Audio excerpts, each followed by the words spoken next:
Okay, so did you do some stretches? No? No? Okay. Okay. So in the first part we talked a lot about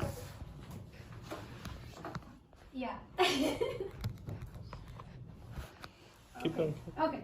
We talked about the monoclonal antibody as a therapeutic target. We was talking about the target, that's what specific antibody it will be against, right? In this part, we will talk more about the basic science of how we generate these monoclonal antibodies and what is these antibodies and how we can produce it. So, firstly, we'll talk a little bit about the background and what is the difference between the polyclonal antibodies and the monoclonal antibodies, the technology behind the monoclonal antibody production, and what is called the immunization of the monoclonal antibody. Firstly, the history of the antibody scale, like 19th centuries, like when infected animal with diphtheria, they saw that this infected animal, when they transfer serum to another animal which is having like active infection, it cures this horse another animal from the diphtheria. So they said that there is antitoxin, because diphtheria, you know, the main virulence factor for diphtheria bacteria is toxin, right? So they name this as antitoxins. They don't know what is in this serum that help the animal to overcome the infection. So they just name it like antitoxin. And then later on they characterize the antibody and know that is what is the antibody and characterization and everything. And then later on, these antibodies was like a best therapy for a lot of infectious diseases, diphtheria and tetanus, and then pneumococcal pneumonia. A lot of organisms that mainly needs to neutralize their toxin. So if you see, tetanus have the most important virulence is also toxin. So mainly the infectious diseases that is treated with the antibodies or vaccinated with the antibodies was the ones that have secreted toxins or having like toxins as the main virulence factor. Okay, this is like a historical way of now antibodies used for everything, as we will say.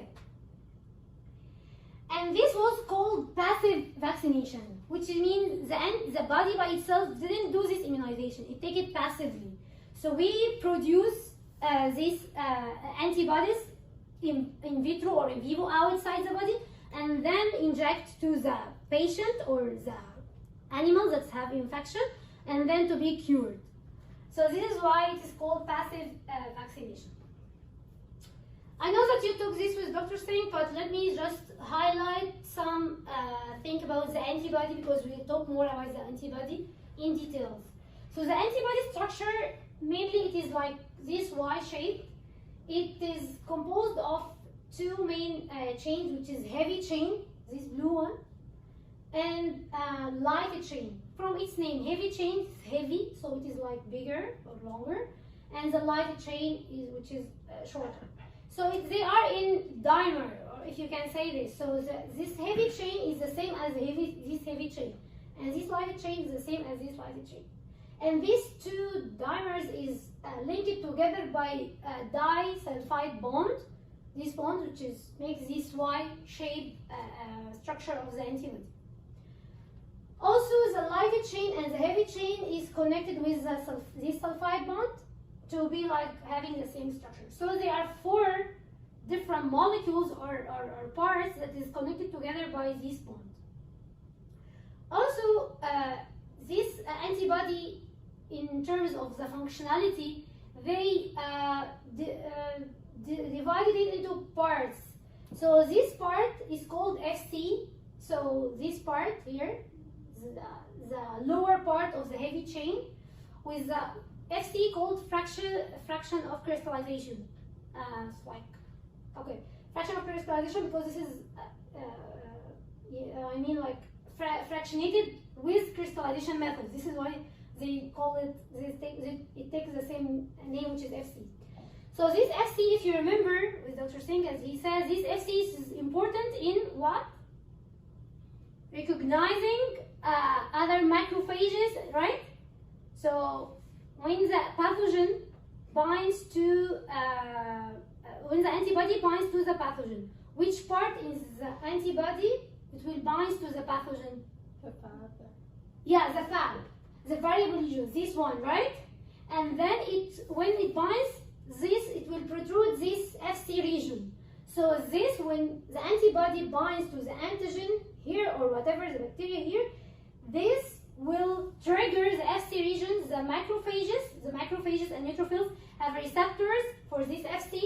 So they trigger this to just engulf this bacteria, which is like, you can say, markered or labeled. So one of the antibodies mechanism of action that they do something which is called opsonization, or just labeling the pathogen for the macrophage to come and kill. So I'd like to translate opsonization with a quotation which is, please come and eat me, okay? So after the pathogen gets the antibody on its surface, so it triggers the macrophages and neutrophils, all phagocytosis, to just come and just engulf this pathogen, okay? It's markered, like markering the pathogens, okay? So this is important in opsonization, as I said. And also, as Simon says, there is a fab region, right? This fab region, it's composed of both light and heavy chain. And it has two parts or two segments. The upper part, which is variable region. Variables means it varies, depends on the epitope that the antibody produced against it. It's a long sentence, I know. So this is variable from antibody to antibody. And this is the part that is specific for certain antigen or certain epitope, okay? If we have like different antibodies, it will be having, different, if, for example, anti-HYR1 that we have, so this variable region here recognize the HYR1 here in this part, both of them, heavy and light, both of them here, okay? This is diagrammatic, it's not like real. Okay, so the fab, it has two parts, one which is constant, it is constant in all antibiotics, antibodies, and this is variable region, which is different from antigen to antigen, depends on the antibody. Is this clear? Because this is important. Because we'll use this in other slides, the knowledge of this, okay? What else? Yeah, and also there is CDRs, which is complementary determining region. This CDRs is part of the variable region, it's part of this. It's very part of this. That is responsible, this is the target responsible of the specificity of the antibody against certain antigen, okay? So we have FC, which is constant all over the same isotype antibody, and we have FAB, which is contained two parts. One is variable region, one is constant region, and the FAB, it is like both light chain and heavy chain all together connected with this sulfide bond, having this FAB. And we have the variable region and we have the CDRs, okay?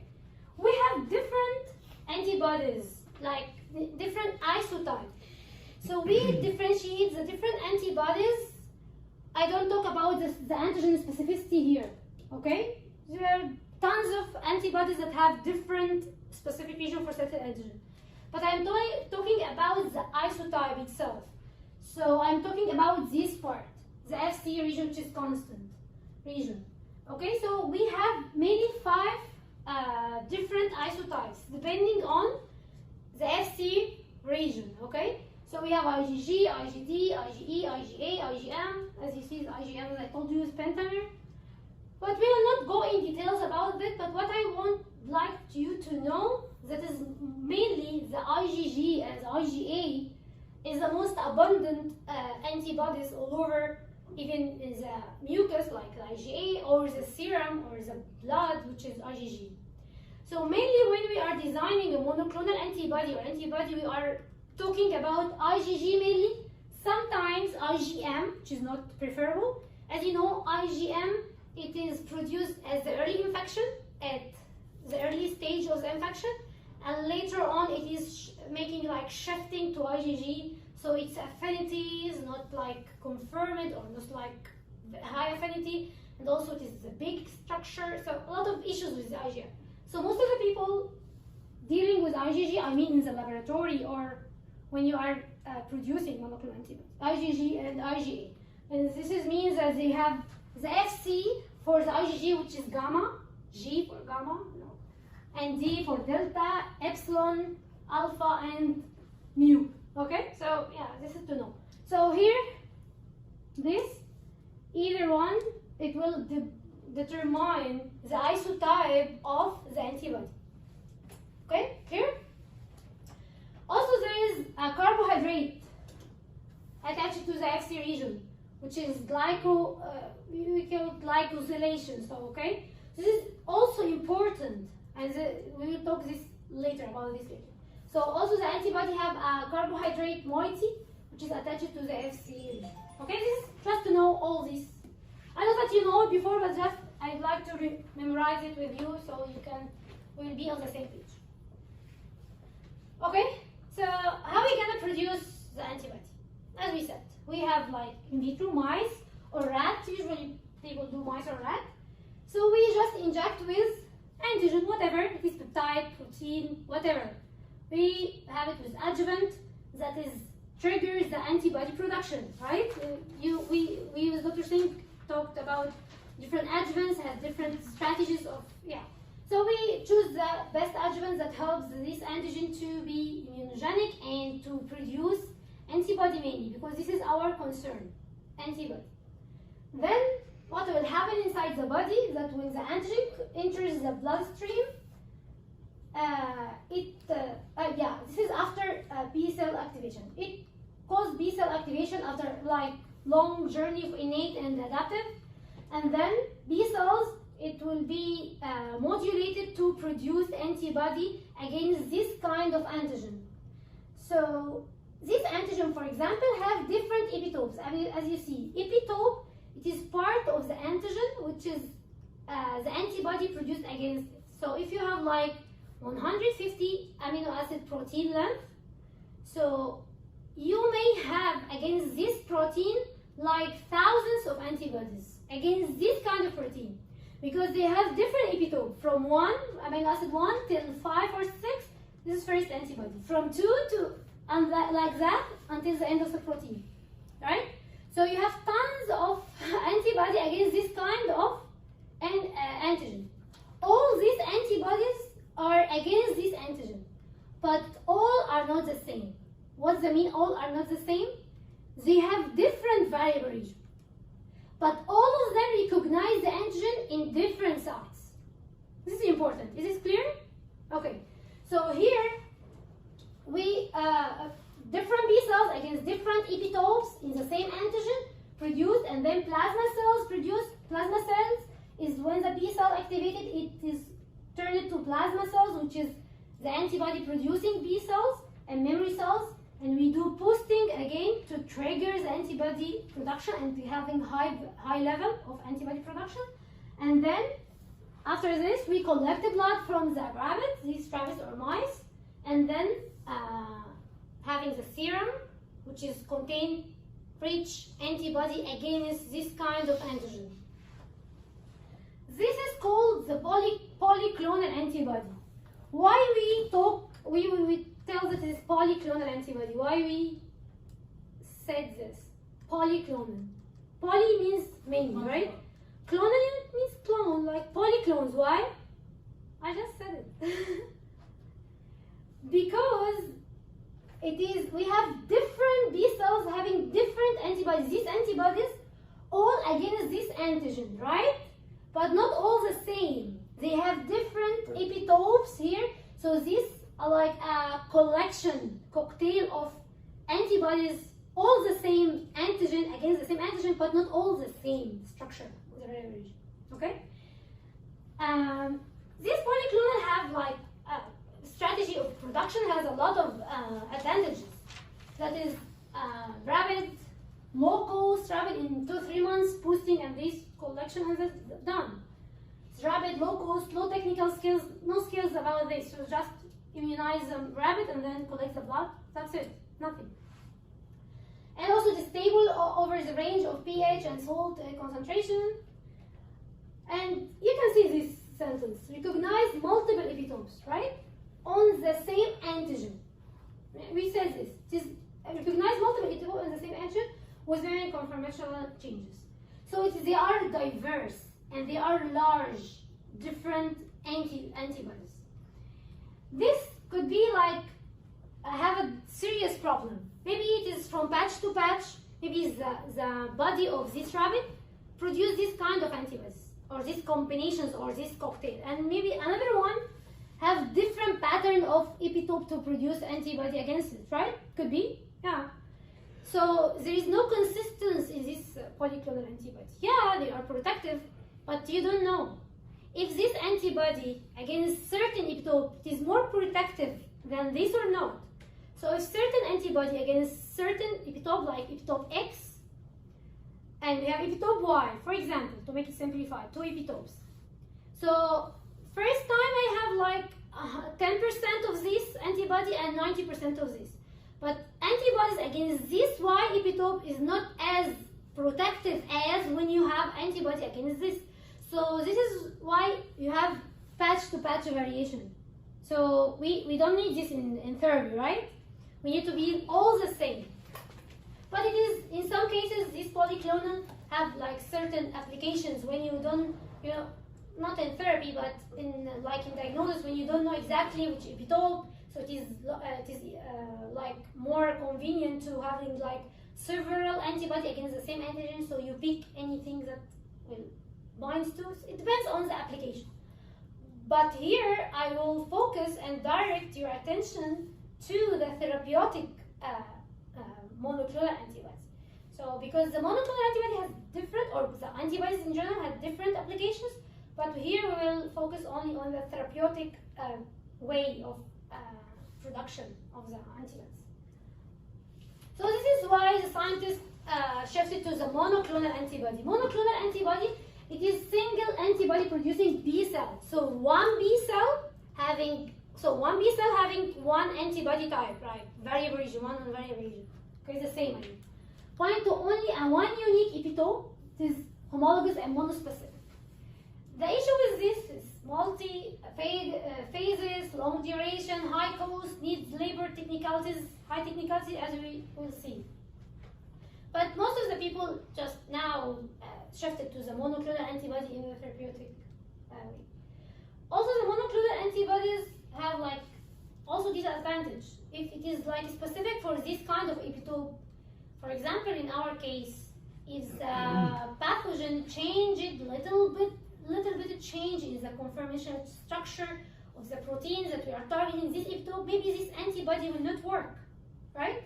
Because there is no other alternatives. If this antibody, because only one kind of antibody, if there is some conformational changes happen to the protein, the targeted protein, this antibody will not recognize it because there is only one clone, one time. But yeah, it's like, yes. It is friendly to say what is here and what is there, but usually we use monoclonal. The next question, what is this monoclonal history about? So first, the monoclonal antibody, it is produced by technology called hybridoma technology. We'll talk about this in details in the next few slides. It is produced by Kohler and Meliston, scientists in Germany, I think, in 1984, and they owned the Nobel Prize. In 1975 they produced this, and in 1984 they honored the Nobel Prize along with Dr. Journey, also, which is I think in Denmark, that he joined us to optimize the hybridoma technology production. Okay. And in 1985, very fast, like after 10 years, the first FDA approved therapeutic monoclonal antibody to anti-CD3 to treat the transplant rejection. You know, you need to suppress the immunity after transplant rejection, right? So put anti-CD3. I think no more one use anti-CD3 like for that, because it will just diminish your immunity, because anti-CD3 means every T cell will be gone, right? Okay, so the 1985 they use this.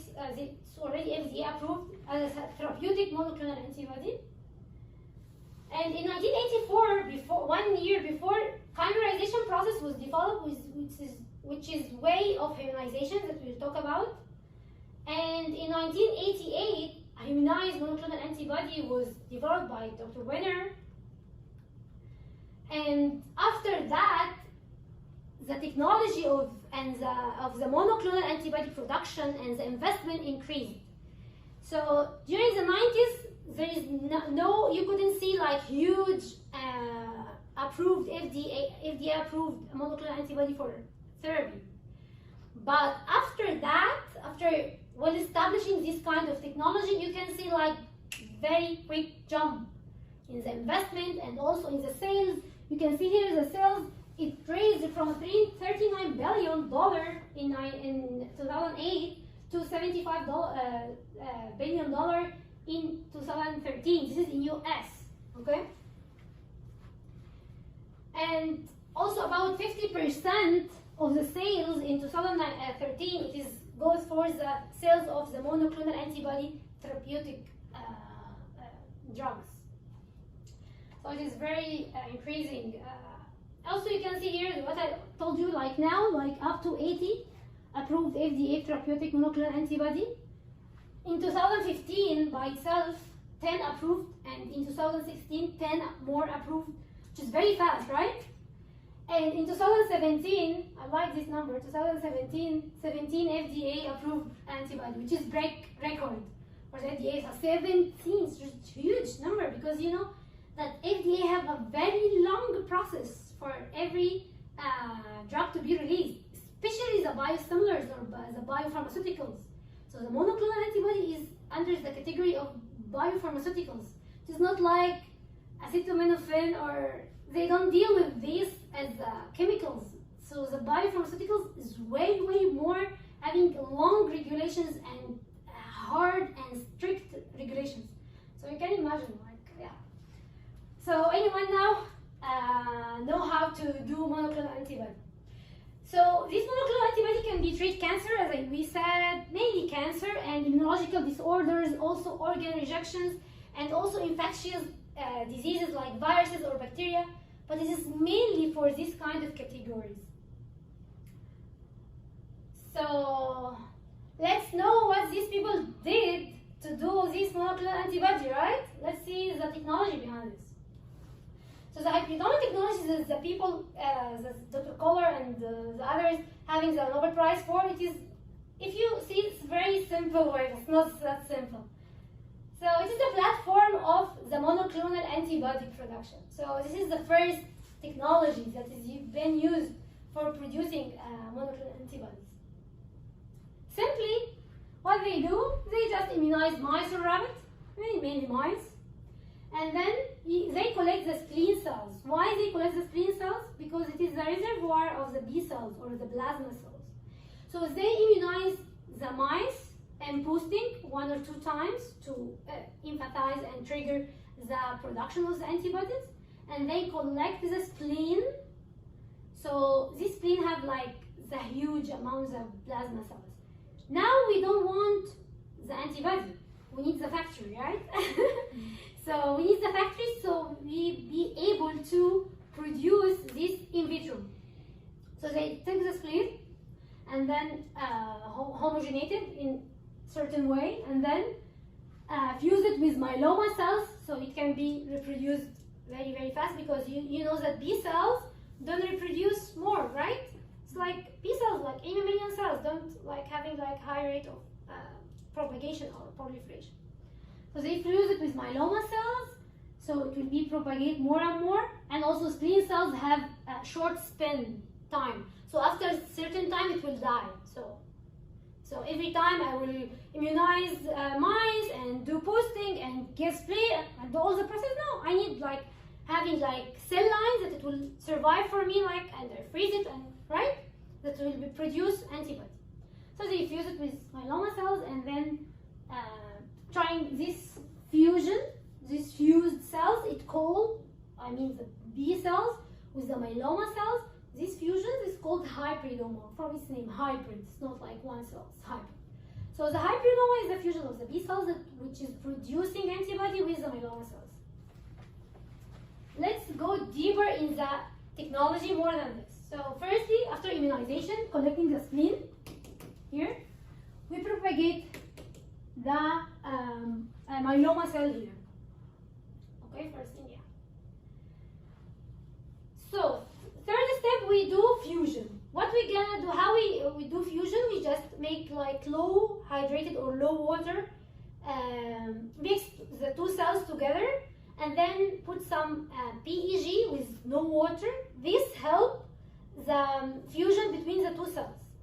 But now we have like several options. Maybe we fused the right thing, which is the B cell with myeloma.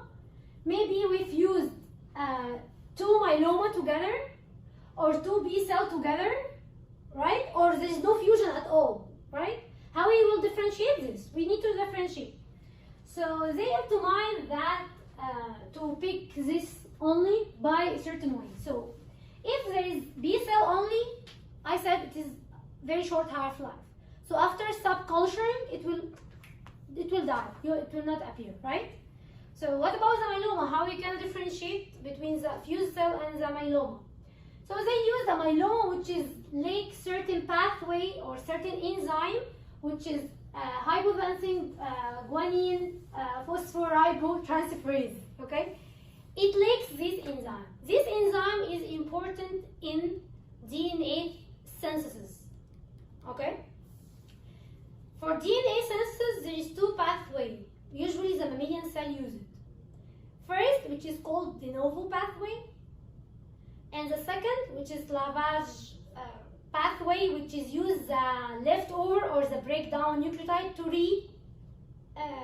use it as to build DNA. You know the DNA is important for the cell to survive. So we have two pathways. So here, this myeloma cell, we blocked one of these pathways, which is lavage pathway. So it will reproduce only through the other way, which is de novo, right? The de novo pathway. Here we will culture the media in a selective media. This selective media is hypovancin aminopterin thiamine media. What this media do? That aminopterin, this is a drug that is block the de novo DNA synthesis.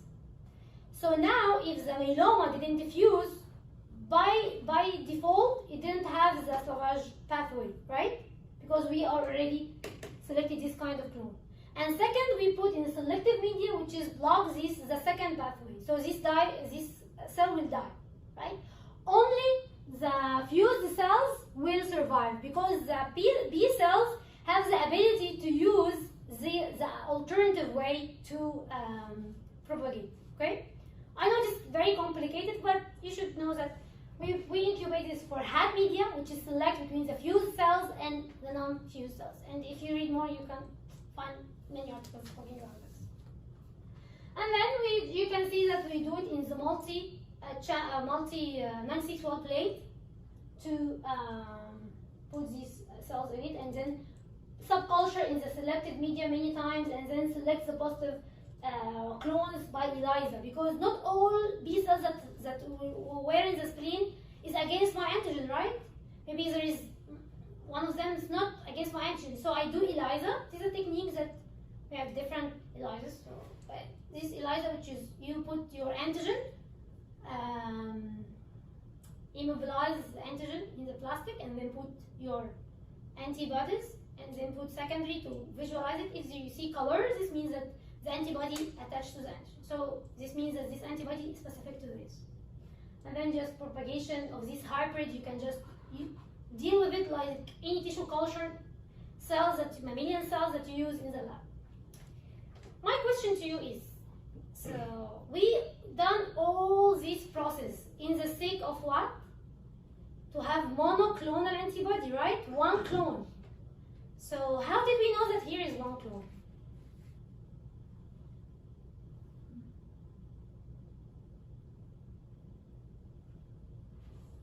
You tested with the epitope?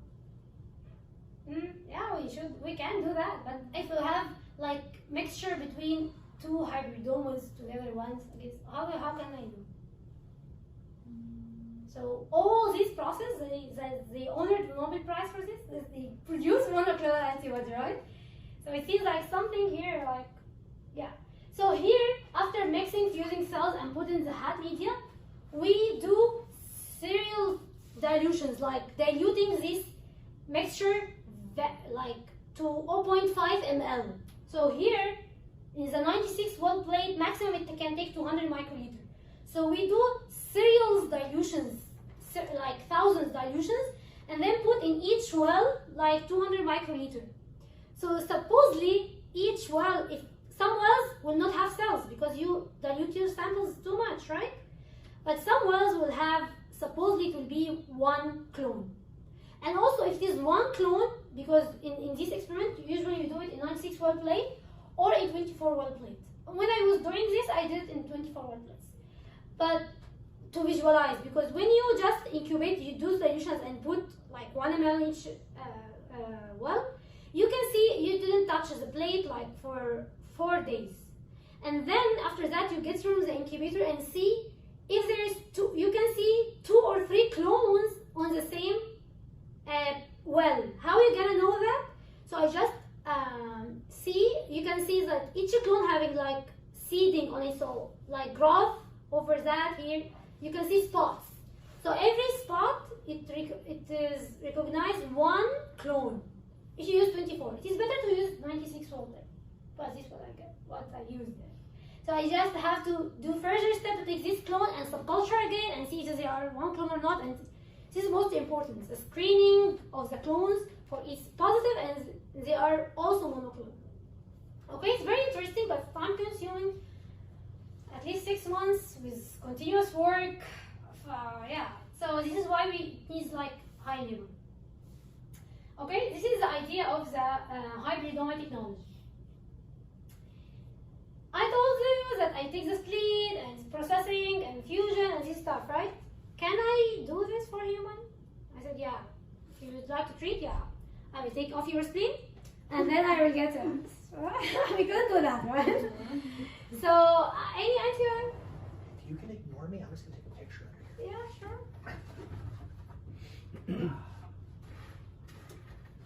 You can keep teaching. Okay. Doesn't bother me. Okay. That's why So, yeah.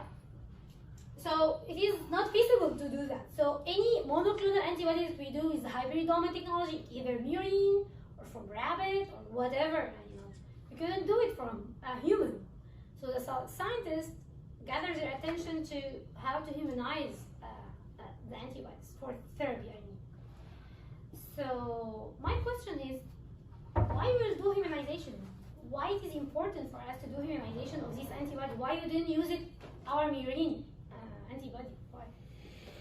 Too closely related more to the infections that humans have rather than, like the little animals. Yeah, could be, yeah. Your body has a response, so if you do monoclonal with mice, you actually get the hammer response.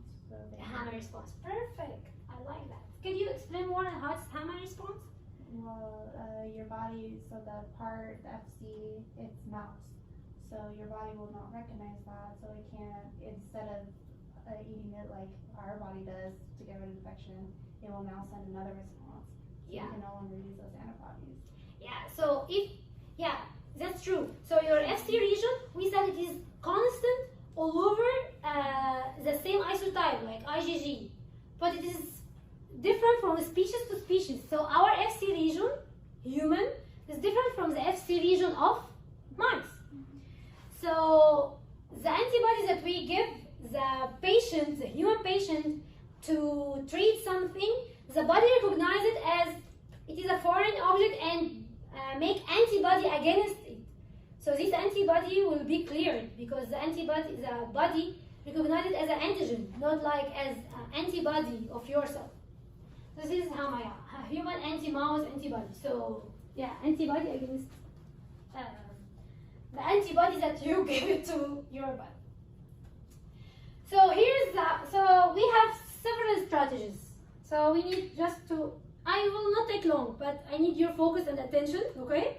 No, write whatever. I mean, like, be focused because it's like very engineered things, so I need you to just be aware with me. So here we have this kind of nice structure of the mouse antibody. It's not convenient. We need to make it humanization. So here, the chimeric antibody, these antibodies that have all human, this color is for human, okay? Have all human except the variable region that we will have from mice, okay? Okay. Then there is also another one which is humanized. Humanized means like not the variable region, it's mice, no, the CDRs only. You remember the CDRs? The sequences in the antibodies is specific, it makes this antibody specific for certain antigen, the CDRs. Okay, only the CDRs. And finally, the fully human antibody. All are human, no murine. Okay, so we'll talk about this, how they done these technologies over the time. First of all, chimeric antibody. I said this is developed in 1980s. It is, as we said, this is the variable region only is mouse and the FC region and the constant region of the Fab. You remember the Fab have two parts, right? Constant and variable. Okay, you remember that, right? So here only the terminal part is the mouse, which is the variable region. Only is the mouse, and all this and that is a human. Okay, so 1/3 of it is non-human, which is mice or mouse or whatever, and 2/3 is human, which is better, right? Better than having like mouse, full mouse antibody. And this chimeric antibody, it binds very well, has high affinity, and less immunogenic than mouse. And the antibody that is produced by this technology is having the suffix ZMAP. MAP for monoclonal antibody, ZI for chimeric. Okay, so if you see any therapy that have XI MAP, this means that it is produced by this kind of technology. Okay. So what we're gonna do? It is all from now till the end. We will talk about engineering. So they engineer the antibody. So they go details deeply on the DNA level. So what they done? They took, now it is annotated, the antibody genome. I mean, like, no, the coding region for the antibody in the human genome, it is annotated. We know which part for FC, which part for variable region, which part they know. So what they're gonna do on the DNA level, they already do everything. Immunize mouse with a certain antigen, and then collect spleen, and then do B cell selection, everything. And they didn't do hybridoma, they just extract the DNA. Okay? When they extract the DNA, they amplify only the part that is for the variable region, that is coding for the variable region. Okay? And then after that, they do the same for the FC region. The FC and part of the FA, FAB, which is the constant region, right? These two parts. Also, they amplify this DNA. And then they merge, put this fused all on the DNA level, okay? All this on the DNA level. Engineering. This part of the variable region, put it in this part of the FC and the constant region for the human, and then fuse together, and then cloning and put in expression system. We will talk about expression systems. Expression system to propagate this antibody, and just we deal with this clone as we did with the hybridoma. The difference from this, there is no hybridoma, and there is engineered antibody, recombinant DNA. And then we produce this antibody. Do anyone have any question or any thoughts about this? Okay? Clear? Okay. Then after this, it is only the variable region, but it is still immunogenic.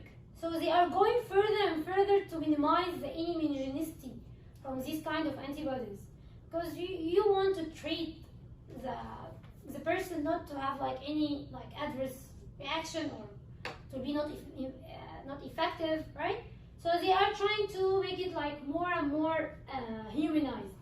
So what they did in this, they only having the human scaffold, like human scaffold of the antibody, but only the murine or the mouse for the CDRs, because you need your antibody to be specific against certain antigen. So they get these CDRs.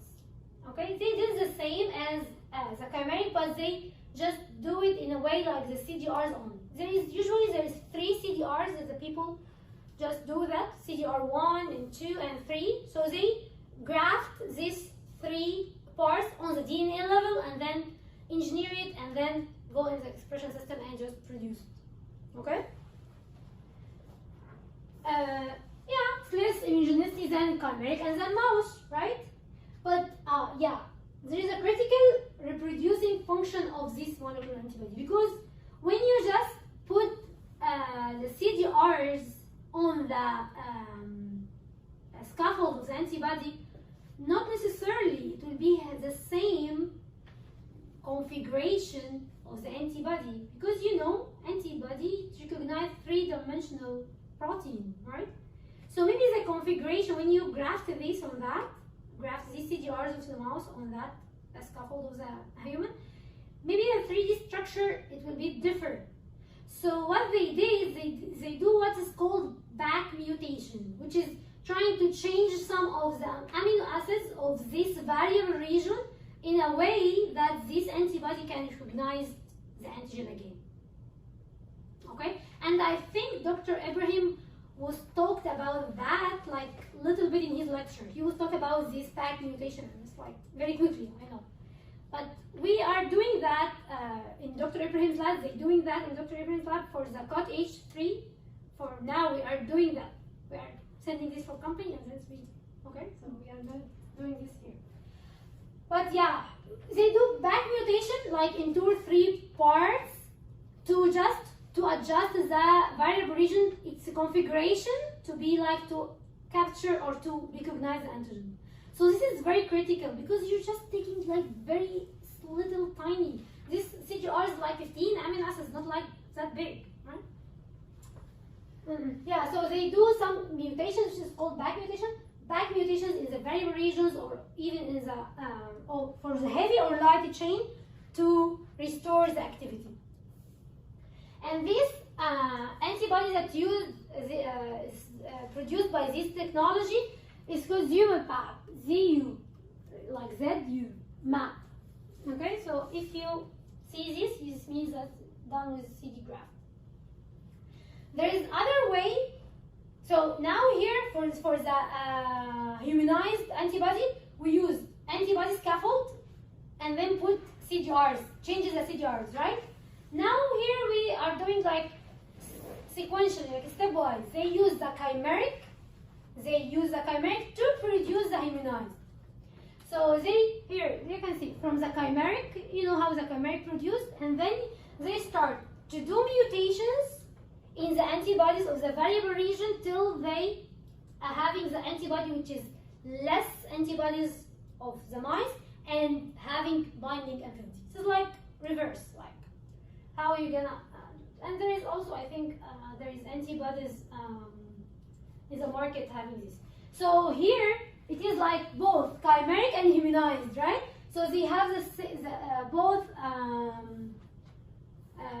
suffix for this. So this is one of the antibodies in the clinical trials for rheumatoid arthritis and diabetes mellitus treatment, and you can see otileximab. Okay, yeah, so both suffix. So it is done with this technology. Finally, we last step, now we have the hybridoma, which is producing murine with immunizing animal and get everything. And then we shifted to the chimeric or the immunized, where we are trying to having only the variable region or the CDRs only murine, and the rest of the antibody is human, and we use engineered antibody to do that. Also, what we're gonna do is just immunized mice and take the DNA of the B cells that's producing and then engineer it, right? In this, this is fully human. So this means no murine at all. We don't use any. So this process is like we not use it. And there is a product in 2005 that's produced antibody produced against EGF, growth factor. Do you know EGF? Epidermal growth factor, anti-EGF, which is for cancer treatment. And this is suffix UMAP. Okay, the suffix for the fully human antibodies UMAP. Okay, so how we gonna do that? We will not take the spleen of the human, right? No, right? So there's two different ways of doing that. Even transgenic mice or phage display technology, which is I like it so much. Very nice and brilliant idea. Okay, so can you expect with me transgenic mice what they gonna do? They're gonna graft human slate or human something into the mice. Yeah, but not the mice, like the ova, right? So what they gonna do on the germ line?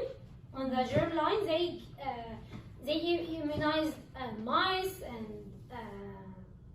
no mice. So now we have healthy donors that we inject them with the antigens, okay, human, and then we collect the circulating B cells and memory cells from their body, and then screen it, and then take the B cells that is like our target, and then we took this DNA and then engineered and then produced. So we are playing with the germ lines. So we have the germ lines. Usually the germ line have sequence loci for the antibody production, right? So we will take this off and then put our antibody for the human. And then when these mice grow up, it will have not his antibody. It will have antibody, human antibody, okay? So, and then they can immunize this. So they can immunize this mice with whatever antigen, and then it will produce antibodies against whatever antigen, but in a human way. So let me say this again because a little bit I confused in the beginning. So what we're gonna do is this: we have germ line for the mice, ova or sperm, or even the zygote, I think, and then we engineered this germ line. So we just cloned our machinery of the antibody, and we blocked the antibody machinery for the mice. So when these mice grow up, it will have only the human machinery, okay? So they produce, if they immunize these mice, they will produce antibody against the antigen, but this antibody will be fully human because these mice don't have his own old, like original machine for that. Is this clear? Mm-hmm. Very nice, but you know, because you blocked the antibody machinery in the mice, so the production of the antibody is not like that much, and the affinity also to be like affected. Also, it needs like many boosting of that. So there is no certain issues in that. So, but yeah, it is used. This is one of the used fully human antibody strategy. But another one that I like it so much, which is phage display technology. Okay. This is very nice way of producing a fully human antibody. They use what is called phage display technology. Okay, first can we take like 30 seconds like stretch, because I need you to be focused here. So breathe, do anything, because I know that a lot of information and new ones, so you are like, stop. Sometimes when I was undergrad, like, stop, I couldn't. Yeah, because it's like needs some focus, because this is very nice. I like smart people who do this. To be honest, like very smart.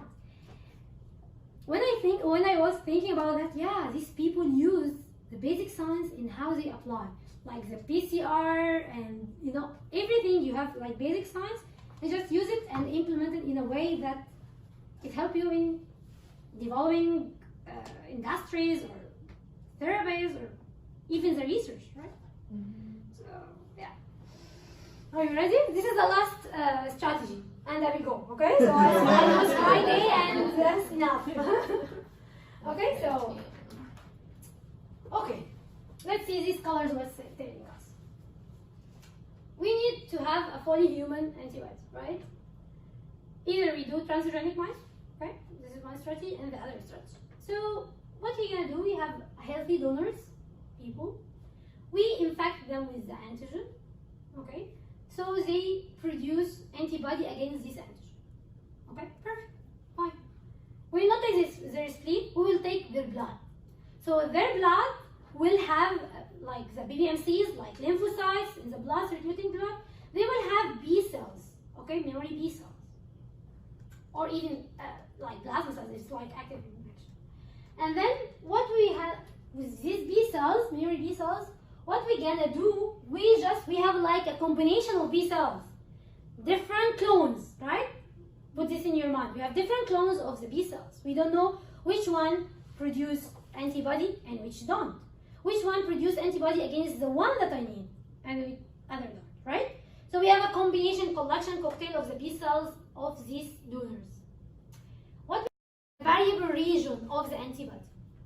Okay? So we'll do what is called library. We'll call library of these segments of many variable regions from these all hundreds of B cells. Okay, nice. Then do what? Then we will take this DNA segment for the variable region, and then we fuse it with protein of the phage. Okay? So we will fuse this variable region of the antibodies with DNA of phage. This DNA of the phage is expressed on the surface of the phage. You know the bacteriophage, what it is? So, yeah, anyone tell me what is bacteriophage? So we will be on the same page. It's a bacterial virus. Yeah, so this is kind of virus that attack bacteria. And then when it attacks the bacteria, it injects its DNA inside the cell and redirects the whole cell, bacterial cell, to produce its own DNA, right? And then it will assemble the code and everything, and then lyse the cell and then release and to be how it will be dispersed, right? So yeah, but there is a certain kind of phage that they use, which is M13, which is invade E. coli. This M13, they fuse the variable region that we collected here and amplified from the healthy donors with the fusion. This is better. Okay, we have here a library, and then what they did fusion. Okay, between the P protein, kind of protein of the phage that is expressed on the surface. So when they did this means that this protein will be expressed as it is part of the phage, and also it will be displayed on the surface. This is why it's called phage display. So I fused DNA, which is not endogenous for the phage, with each endogenous DNA. This makes it to amplify its protein and my protein, which is this protein is on the surface. Okay, so this means that we have each phage will have like only one segment, right? So and it will display antibody on it on the surface, right? Okay, but we have like a collection of phages because I take all the pool, I process all and do fusion, so I don't know which is which. What I want to do just to screen right? So screen for my clone. By this way, I can do screening easily because the phage that has the DNA for the antibody that I want, it displays the antibody on the surface, right? So if I do like the simple assay like ELISA, what I do, I get antigen immobilized on the surface and put the phages. The one that is specific for my antigen, it will stick and wash and then elute and take this. Okay, so this phage is specific for my antibody. Now I excluded the non-specific, right? And then I will do this again. This cycle I will do it again and again, 3 to 5 rounds, which is called biopanning. When you do this more and more and more, several times, it will give you like more confident of this to be specific and highly specific for this antigen. Okay? And then I need this phage to get this phage and then infect the bacteria with infect this phage will infect the bacteria. And then you can propagate, right? And just take this and it will be processed, and this will be the variable region for the antibodies that I want to produce against. But this variable region, it came from human, right? So there is no issues when I do engineering this variable region with the rest of the FC region and then make recombinant DNA and then put in the expression system and the same story. Okay, so this phage display help us to visualize and display the antibody so I can screen it. So the idea of this using the phage that I can put the antibody that is produced on the surface and I can do screening. This is why it is like very novel idea. Okay, is it clear? Yeah, sure? Because it took like several times to understand. So the whole idea that I take, let me summarize it again. Healthy donors immunize with certain antigen, take their lymphocytes, extract, get B cells, extract DNA. Yeah, I have a slide which is good. Yeah, extract DNA and then do mRNA. Why I do mRNA and cDNA? Why I don't take DNA directly? Why I did mRNA and then get cDNA? Because it's linear? Or Do you want to see what spliced? Huh? It's been spliced. Yeah, I need to get the variable region only, not the introns. Because our body, it has the ability to get rid of the introns and this stuff, but the expression systems that we will use in vitro don't have this capability. So I need to have the exactly sequence of the DNA. When it is translated, it will give me the protein. So I will just get rid of the introns, because you know that mammalian cells have a lot of introns.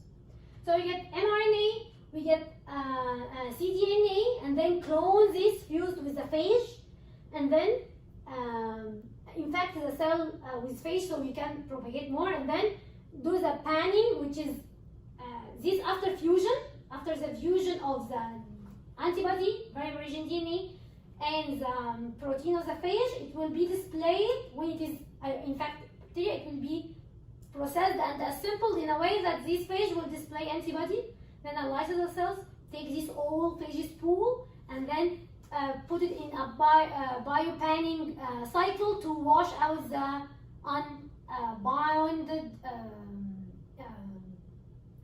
phages, which is don't have antibody but without my target, off my target.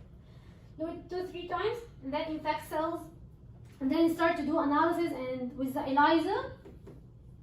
Okay, and then take this sequence, nucleotide sequence, genetic analysis, genetic manipulation of this sequence mean that I took this DNA and then put it on the rest of the antibody because I need to put the whole antibody, and then start my expression system to produce antibody. Okay, genius. Okay. Oh yeah, I forgot to tell you that this is last, not this. Sorry. So yeah, we engineered the antibody I have engineered a cloned recombinant DNA. Yeah, but how are we gonna propagate it? So the antibody, as I told you, it has glycosylation, right? CHO. Not all cells have the capability of doing glycosylation, right? And not all the cells that do glycosylation, it do it in the same pattern of the human. Each species has its own pattern. So I need the antibody to be exactly the same as the human, so there is no any immunogenic reaction to raise up. So usually most of the people use mammalian cell lines to reduce the risk of immunogenicity due to altered or non-human glycosylation patterns. Because when you use other systems, it could be like having like different glycosylation patterns. There is two kinds of cells that is used. Blastocytoma. Do you know what is blastocytoma? Plasma from plasma cells, right? Cytoma, myeloma. So this is plasmacytoma, like malignant plasma cells, okay? So it derives from plasmacytoma cells, and there's two different. And there is a lot of papers comparing to cell culture. When you are going to the industry, you see a lot of work on this and that, and how to optimize the production, because the million cells not grow very fast, and the production is low. And when you're talking in industry, you need fast and cheap, right? So also there is other systems which can be used also, which is yeast, which is simple to handle. Yeast propagate easily, and you can put it in the microbiology, so like very easy, and secrete more of the levels of the heterogeneous protein, which is antibodies, and easy scaling up and cheap. And they are playing with the glycosylation, so it will be like the same as human. So they engineered this kind of yeast to do so. Also, modified plants. They do like engineering plants to have cheap media, easy to maintain, low cost, but still the glycosylation pattern and post-transcriptional modification is the rate limiting step on this. And most people use mammalian cells nowadays, but yeah, this kind of. There's insects, and there's a lot of expression systems. I pick up the most famous ones. Okay, so this is a list of the, if you would like to just take, and you can just see the name. XCMAP means chimeric. You just this is FDA approved for your knowledge. Okay, so I know this is the last lecture in this theme. And I know you are tired with presentations and 3 weeks like dance. Everyone talk about a lot of things and high technology. But this is kind of high advanced. I didn't give you this assignment before because I need you to understand the basics first, so you can understand these papers afterwards. So if I give it to you before, so you will not understand as the way that I would like you to just absorb what's saying. So there is different papers here that I will upload it on the share, and I have it here if you would like to take on your flash drive or whatever. So you can, each one will pick one. This is bispecific antibodies, different ways of engineering antibodies, and CSFB antibodies, also the immunomodulation and SC engineered, and also there is different way that they use hepatitis C to use immunized. It's very interesting. They are not big papers, they are just like 10, I think, by maximum pages with everything. So, and when I asked Dr. Abraham, he said you can do it like lastly before Thanksgiving. And I know that you have presentation on Monday. Okay, no worries. No worries. So, it's okay for me. For me, I don't want you to have like PowerPoint slides presentation. It is enough for me that you have like 1 or 2 pages that you summarize and pointed out what you have learned from these papers. Okay? So this is convenient, right? It's okay for you? Well, You are not it happy? depends what day, because I already moved my flight once. No need to come here. I have here, so what you can just send it, this assignment is sent by email. You don't need to come here. I just 1 or 2 page maximum, 1 or 2 pages. Just summarize in points what you have learned. So it's okay. So Dr. Eman told me that before Thanksgiving our theme will be done. So, but we can extend it if you want more time. But I don't want to overlap with other courses. So it is up to you. So it is good to have it before Thanksgiving, but if you couldn't do it, so we can just submit it before next Friday. I mean, like 6th of December. Is this okay for you? No? So what was the next course? Hold on. Yeah, okay. Let's look at the calendar. So, Okay, so the next course will start to which time? The next the second. December 2nd. So Yeah. you have like time to, I give you more time. I don't want you to overlap with other, but there is no, you will not come here, you will not present something, you just submit your report or assignment through the email and just, I can just give you my feedback through email also. Is this okay for you or you have any issues? That's fine. Sounds Okay, good. that's Yeah. perfect. So I want you just to broaden your thinking to know more about these technologies. This is my idea. Okay. So in these papers, I want you to understand the principle and the technology that what they did, and if there is any advantages or limitation of the process they did. So I need you just to tell me a story, not to tell me like this and that and this and no. I just like a coherent way of presenting your data. If you didn't understand anything, you can just see another papers, or you simply skip it. But the most important thing that I want you to show up in your reports, that you know the whole idea. You couldn't catch every single information. It's okay for me, but it's the most important to give me like a whole idea of the paper, what's talking about. Okay, this is most important. So let's make it like 1 page maximum. Okay, so it will not like take. And if it is points, it's better. If you need paragraph, it's okay for me. As long as you explained your idea in a clear way and logical way, for me it's like perfect. Points or paragraph, it's okay. So this will help you to know how to organize your thinking. This is important as a PhD student. To when you read, to know the purpose why you read this and what is the knowledge that you get from, not like information. Okay? Thank you so That much sounds good. for Thank you. standing with me like on Friday afternoon and before Thanksgiving. Thank you for that. And I hope that you enjoyed and learned something new. And if you need any help, I can just email me. You can email me, or you can find me on the second floor. And let me know if you have any questions for now. Do you have any questions? Okay, so we can keep in touch. So if you need anything or any clarification or whatever, so you can email me and we can just have like communication. Yeah. So consensus was the 6th. Sorry. Yeah. By this. Is it okay for you? I don't. Yeah, that's Okay for fine. everyone? Perfect. Fine? Yeah, that sounds Jackie, good. so that's In great. 2 weeks. Okay. Yeah. No, Don't thank you don't for- push it on the last moment because I know you will be busy. Yeah. So try to make it like as soon as you can. So yeah. Okay. Thank you so much. It's nice having you Thank you. here. Yeah, and, no, thank you. Can I just put on the last slide so we can do? yeah, sure.